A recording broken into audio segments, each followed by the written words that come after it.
Selamat sore pendengar, di studio di RRI Pro 1 Kanal Inspirasi telah hadir bapak-bapak dan juga ibu dari Kejaksaan Negeri Karanganyar. Selamat sore untuk semua yang ada di studio Pro 1. Selamat sore bapak-bapak. Selamat sore. Baik, kami perkenalkan satu persatu narasumber yang hadir di kesempatan Jaksa Menyapa. Ada Bapak Azir, maksud saya Mukhtar Azir. Selamat sore Bapak. Selamat sore. Dan juga Bapak Tubagus Gilang. Selamat sore. Selamat sore, terima kasih. Juga ada Bapak Guyus Kemal. Ya, selamat sore Pak. Iya, selamat sore. Baik, dan juga ada Mbak Heni Yunita. Selamat sore Mbak Heni. Selamat sore Bapak. Terus yang narasumber kelima ada Bapak Antoni. Ya, selamat sore Bapak. Baik, dengan Yogi di Pro 1 di kesempatan Jaksa Menyapa kali ini kita akan bincangkan tentang tugas pokok dan fungsi bidang perdata dan tata usaha negara. Untuk langkah awal seperti biasanya ada ulasan singkat tentang tema kita di kesempatan sore hari ini, dan nanti pendengar Anda juga bisa bersama-sama bergabung di 6380055. Anda nanti pada saatnya kami undang Anda untuk bertanya tentang tema kita, yakni tugas pokok dan fungsi bidang perdata dan tata usaha negara. Baik, di langkah awal kami persilahkan untuk narasumber yang pertama ada Bapak Mukhtar Azir. Kami persilahkan Bapak Mukhtar Azir. Oke, terima kasih. Selamat sore para pendengar radio RRI di Solo. Kami akan membahas tema pada sore hari ini tentang tugas dan kewenangan kejaksaan di bidang perdata dan tata usaha negara. Selanjutnya di Peraturan Jaksa Agung Republik Indonesia nomor per strip datar 025-GA-GA-11-2015 bahwa di bidang perdata itu kita mempunyai kewenangan dan fungsi untuk melaksanakan satu, penegakan hukum, kedua, bantuan hukum, ketiga, pertimbangan hukum, keempat, tindakan hukum lain, dan yang terakhir adalah pelayanan hukum.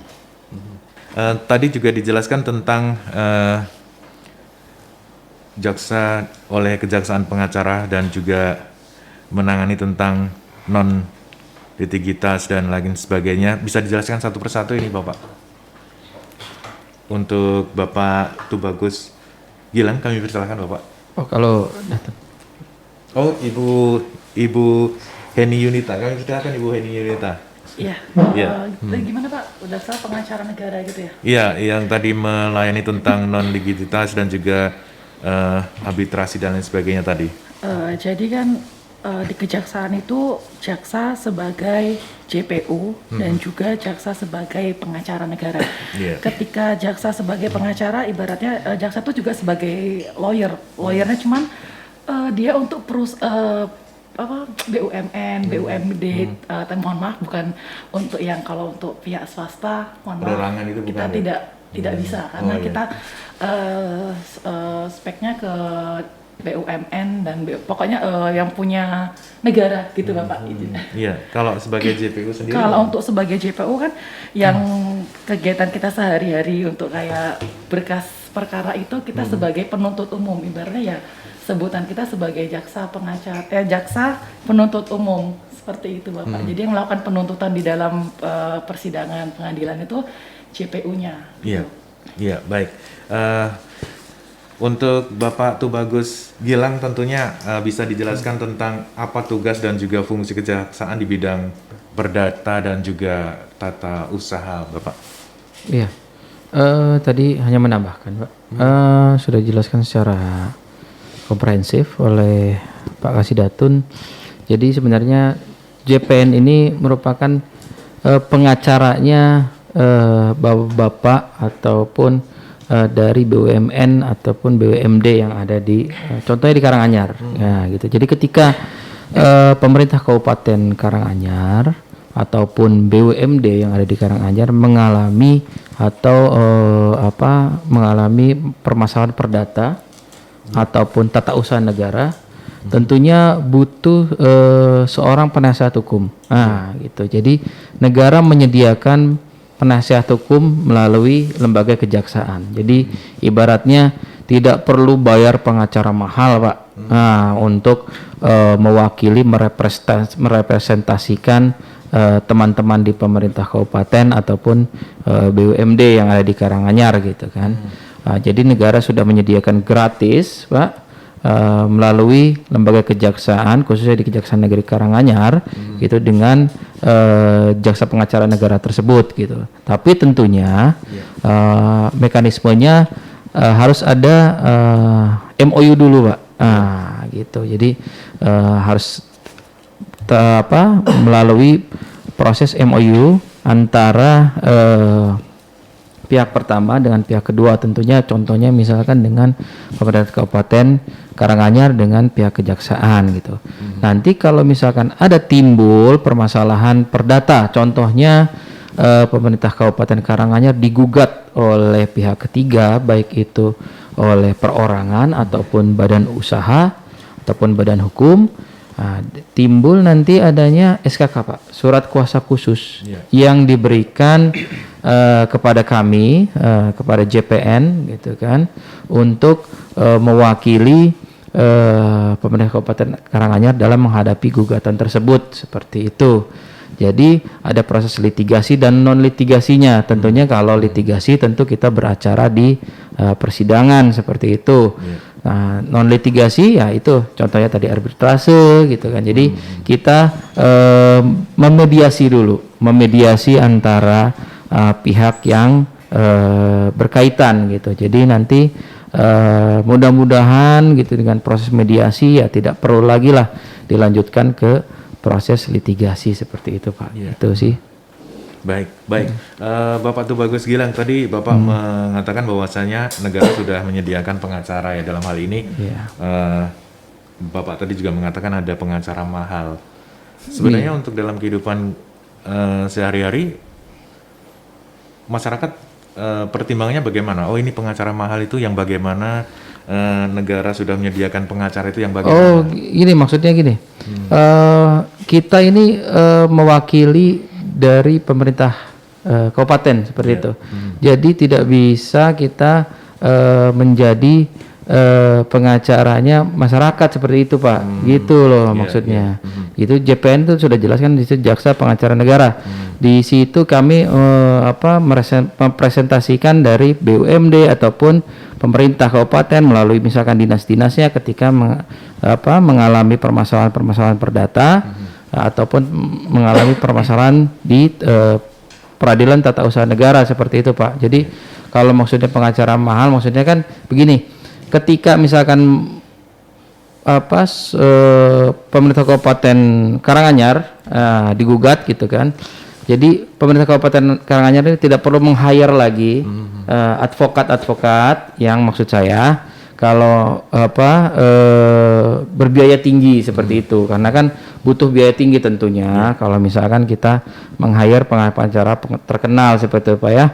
Itu yang maksud saya. Jadi negara sudah menyediakan pengacara yang gratis nih, Pak, gitu, melalui Kejaksaan Negeri Karanganyar dengan JPN-nya itu gitu. Jadi yang maksud saya itu, jadi pemerintah Kabupaten Karanganyar tidak perlu lagi mengalokasikan dana sekian puluh juta ataupun sekian ratus juta untuk meng-hire pengacara lagi gitu ketika menghadapi permasalahan perdata dan tata usaha negara. Tapi hanya permasalahan perdata dan tata usaha negara ya, Pak ya. Harus dibedakan ketika mengalami permasalahan pidana, tentunya kita tidak masuk ke ranah itu gitu. Kalau pidana seperti itu sih, Pak. Baik, terima kasih. Dan pendengar, Anda juga bisa bersama-sama di kesempatan Jaksa Menyapa kali ini. Anda bisa masuk di 6380555 buat Anda yang ingin bertanya tentang hal-hal yang ada sangkut pautnya dengan tugas pokok dan juga fungsi bidang perdata dan tata usaha negara. Kami masih menunggu Anda di 6380555. Mungkin dari Bapak Guyus Kemal bisa menambahkan apa yang tadi sudah dibicarakan di langkah-langkah awal. Kami persilakan Bapak. Ya Pak, selamat sore Pak. Tadi sudah diterangkan sama Pak Kasidatun, Pak Kasipisus dan Bu Kasubsi Bu Heni. Ya. Di mana di situ pengantaran negara itu intinya gratis Pak, tidak perlu gratis. bayar lagi. Karena kita udah kadang kita kan sebelum beracara kan ada MOU dulu Pak. Ya. MOU sama pemerintah daerah setempat. Apabila pemerintah tersebut gugat oleh masyarakat, maka dari tim JPN bisa mendampingi Pak untuk beracara. Intinya gitu Pak. Iya, iya. Oke. Oke. Nah, oke baik. Masih kami tunggu lagi di kesempatan 638055 buat Anda pendengar yang biasanya ikut di Jaksa Menyapa kali ini. Dan untuk tadi Ibu Heni Yunita tadi tentang perdata itu sendiri Ibu ya. Tadi juga Ibu sudah menjelaskan, mungkin ada yang perlu ditambahkan Ibu. Kami persilakan Ibu. Kalau menurut saya sih ya seputaran itu saja sih Pak. Kalau untuk jaksa pengacara negara ibaratnya dia hanya bisa mewakili pemerintah, ibaratnya pemerintah, bukan, mohon maaf sekali lagi, bukan yang untuk swasta ya Pak, mohon izin. Jadi istilahnya kalau untuk pengacara negara memang kita mewakili negara gitu Bapak. Iya, iya. Saya. Mungkin bisa ditambahkan Pak ya. Di bidang Datun ini kita juga ada mekanisme namanya pelayanan hukum. Di situ masyarakat umum dapat memanfaatkan pelayanan hukum tersebut. Contohnya misalkan masyarakat-masyarakat yang memang mempunyai permasalahan hukum, baik permasalahan hukum pidana, perdata ataupun yang lainnya, dapat berkonsultasi ke kami, nanti tentunya dilayani dengan sebaik mungkin oleh teman-teman di bidang perdata dan tata usaha negara melalui JPN-nya. Dan kami juga sudah melakukan terobosan Pak. Kita ikut pelayanan hukumnya itu di MPP Pak, MPP Mall Pelayanan Publik yang ada di yang ada di Kabupaten Karanganyar. Kita buka stand juga di situ. Jadi misalkan masyarakat yang mempunyai, masyarakat Kabupaten Karanganyar khususnya ya, itu mempunyai permasalahan di bidang hukum, misalkan contoh lah terdapat KDRT ataupun pembagian hak waris seperti itu, dapat berkonsultasi ke kami, baik bisa di kantor Kejaksaan Negeri Karanganyar ataupun nanti bisa langsung datang ke Mall Pelayanan Publik yang ada di Kabupaten Karanganyar Pak. Nah gitu, jadi mungkin itu Pak tambahannya. Baik, bisa juga dijelaskan tentang kewenangan kejaksaan, juga tupoksi dari bidang perdata dan juga tata usaha negara dan juga zona integritas. Oh ya. Oh mungkin menyambung ke ini Pak. Kalau zona integritas itu nanti, jadi begini, kejaksaan, alhamdulillah Pak, Kejaksaan Negeri Karanganyar pada periode 2020 telah mendapatkan predikat wilayah bebas korupsi Pak dari Kementerian Menpan RB. Tentunya ketika kita sudah mendapatkan predikat tersebut, kita minimal wajib mempertahankan predikat tersebut dan juga ingin meningkatkan lagi predikatnya menjadi wilayah birokrasi bersih dan melayani. Nah, dengan BBM. Tentunya apa sih tujuannya kita melakukan pembangunan zona integritas? Tentunya kita mempunyai keinginan gitu Pak. Keinginan khususnya pimpinan kami Bapak Mulyadi Sajaen mempunyai keinginan untuk membawa lagi Kejaksaan Negeri Karanganyar ini melakukan penataan terhadap penyelenggaraan pemerintahan untuk menjadi lebih baik, lebih efektif dan lebih efisien, sehingga dapat melayani masyarakat secara cepat, tepat dan profesional tentunya. Dan juga jangan sampai ada lagi penyalahgunaan wewenang dengan adanya praktek KKN. Serta kita menguatkan lagi pengawasannya Pak. Lanjut, kita mencanangkan zona integritas WBBM ini tentunya melalui ada aksi komponen dan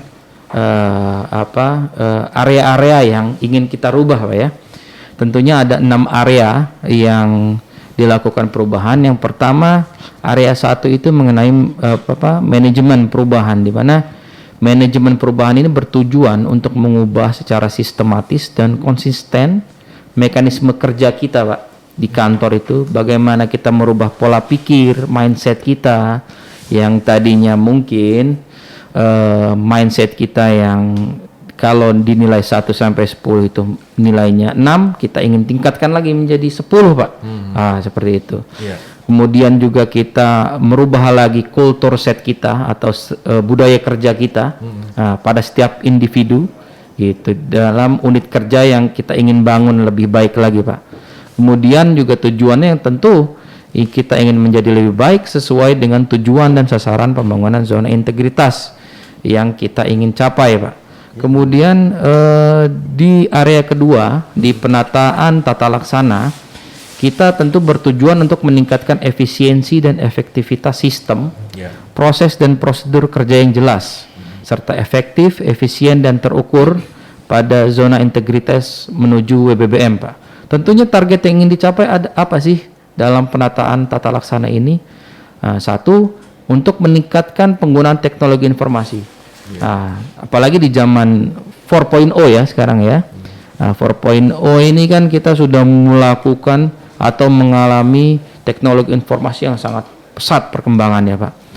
Tentunya contohnya begini. Sekarang surat menyurat di Kejaksaan Negeri Karanganyar itu sudah melalui elektronik semua, Pak. Dari mulai tanda tangan, pengajuan SOP, jadi sudah tidak ada lagi secara manual, Pak. Gitu. Jadi semua sudah pakai barcode dan lain-lain seperti itu. Jadi untuk merubah seperti itu gitu. Kemudian target yang ingin dicapai apalagi di dalam penataan tata laksana. Tentunya untuk meningkatkan efisiensi dan efektivitas proses dalam manajemen kita untuk menuju WBBM tersebut. Kemudian yang ketiga, Pak, area ketiga itu adanya penataan sistem manajemen. Tujuannya itu untuk meningkatkan profesionalisme SDM aparatur pada Kejaksaan Negeri Karanganyar, seperti itu. Jadi kita sebagai aparat ataupun ASN tentunya harus tetap mengedepankan dan meningkatkan keprofesionalismean kita itu. Salah satu target yang ingin dicapainya apa sih dalam area penataan sistem manajemen? Tentunya meningkatnya ketaatan terhadap pengelolaan SDM, kemudian juga adanya transparansi dan akuntabilitas pengelolaan gitu. Kemudian meningkatnya disiplin, ini yang penting, Pak. Karena stigmanya, Pak, kalau PNS itu kan biasanya stigmanya kurang disiplin apa. Nah, kita ingin meningkatkan itu loh. Kita ingin menunjukkan kepada masyarakat bahwa kita dapat meningkatkan kedisiplinan kita seperti itu.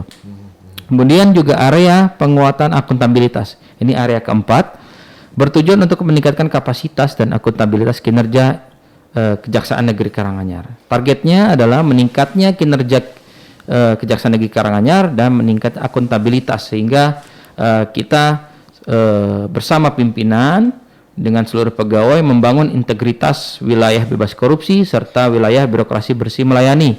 Nah, kemudian adanya penguatan pengawasan, Pak, di area 5. Ini yang paling penting, Pak, karena tentunya semua itu tidak bisa dicapai ketika tidak ada penguatan pengawasan.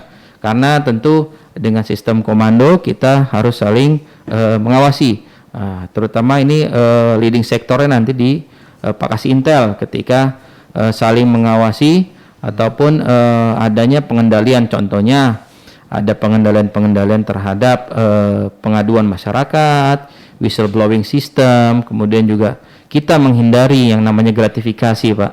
Nah, gitu. Kita sebagai aparat penegak hukum tentunya jangan sampai kita terjebak terhadap hal-hal seperti itu. Kemudian di area yang terakhir ini yang sangat-sangat kita kedepankan, di mana kita berusaha untuk meningkatkan kualitas pelayanan publik. Nah, seperti itu. Karena kita adalah pelayan publik, tentunya publik ketika datang ke Kejaksaan Negeri Karanganyar tentu harus merasa nyaman, merasa aman, dan merasa tentram seperti itu, sesuai dengan tagline-nya Karanganyar ya, Karanganyar tentram seperti itu. Kemudian target yang ingin dicapai di situ adalah meningkatnya kualitas pelayanan publik, di mana kita melayani masyarakat itu bisa lebih cepat ketika teman-teman datang ke kantor kami, kemudian lebih murah, kemudian lebih aman dan lebih mudah dijangkau. Kemudian meningkatnya jumlah unit pelayanan yang memperoleh standarisasi pelayanan internasional. Contohnya di Karanganyar sekarang sudah ada parkir untuk disabilitas, ruang tunggu disabilitas, parkir untuk khusus untuk wanita. Kemudian juga ada ruang menyusui. Jadi ketika yang memang membawa anak, nah itu bisa menyusui di situ, khusus private. Kemudian juga kalau yang ada membawa anak, kami sediakan juga tempat bermain anak, Pak. Nah, gitu. Kami juga sediakan minuman-minuman kopi, teh seperti itu, dan juga majalah ketika, jadi tidak merasa bosan ketika menunggu ya. Gitu. Dan juga ada makanan-makanan kecil lah yang kami sediakan seperti itu. Itu tujuannya apa sih? Untuk biar masyarakat terlayani secara baik, karena standar pelayanan dan budaya pelayanan kami akan tingkatkan secara prima seperti itu. Nah, kemudian itu 6 area perubahan. Tentu dari 6 area perubahan ini kita mempunyai 4 program unggulan, Pak. Nah, yang pertama tentu adanya perpanjangan. Jadi perpanjangan ini ketika dari pihak penyidik atau pihak kepolisian ingin melakukan perpanjangan penahanan, itu cukup melalui aplikasi saja, Pak. Jadi tidak perlu lagi nanti datang ke kantor Kejaksaan Negeri Karanganyar. Nah, yang kemudian nanti kita ada program unggulan lagi namanya si ABG, Pak. Nanti ini akan dijelaskan lagi lebih detail oleh Pak Antoni selaku leading sektornya di situ, Pak KCBB. Cuman secara singkatnya si ABG ini siap antar barang bukti gratis, Pak. Nah, jadi masyarakat yang mengalami permasalahan hukum, misalkan motornya waktu itu menjadi barang bukti, tidak perlu lagi mengambil ke kantor Kejaksaan Negeri Karanganyar, Pak. Nah, kami akan antarkan ke rumahnya sampai depan rumah secara gratis, Pak. Walaupun itu di ujung Karanganyar sekalipun. Nah, gitu itu kemudian juga nanti ada program Jastani, Pak. Nah, nanti Pak Guyus Kamal yang akan lebih detail lagi berbicara mengenai Jastani, di mana Jastani itu adalah singkatan dari Jaksa Sahabat Petani. Nah, itu kan apalagi sekarang kaitan dengan mafia tanah ya, Pak ya. Itu perintah dari Kejaksaan Agung, kita harus betul-betul memberantas mafia tanah yang ada di daerah kita masing-masing. Dan yang terakhir, ini yang sedang kita lakukan di sini, Pak, yaitu e-podcast, Pak. Nah, ini kan salah satunya yaitu dengan Jaksa Menyapa seperti itu. Cuman nanti ke depannya kami mempunyai program podcast tersendiri, Pak. Ya, seperti Deddy Kobuse lah, seperti itu ya. Di mana nanti masyarakat bisa berkonsultasi secara online, secara melalui email, melalui WhatsApp gitu, sehingga permasalahan-permasalahan hukum yang ada di masyarakat insya Allah bisa kami jawab seperti itu, dan bisa menjadi solusi dari permasalahan yang ada di masyarakat. Baik. Mungkin nanti tadi 4 program itu nanti bisa dijelaskan oleh Pak Guyus dengan Pak Antoni. Sekian, Pak. Baik, terima kasih Bapak.